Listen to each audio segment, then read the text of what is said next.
IM has announced a temporary suspension of total shutdown imposed across Kuki-Zo inhabited areas after receiving assurances from government during consultations held on May 29 and 30th. The shutdown was launched in protest against killing of 3 church leaders and continued detention of 14 Kuki-Zo individuals allegedly held hostage in Manipur district.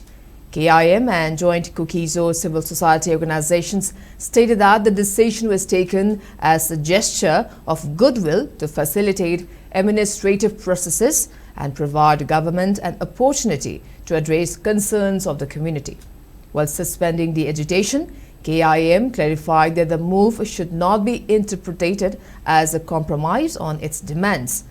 The organization warned that any failure, delay or lack of visible action by the government will compel Kuki-Zo people to intensify democratic agitations and shutdowns.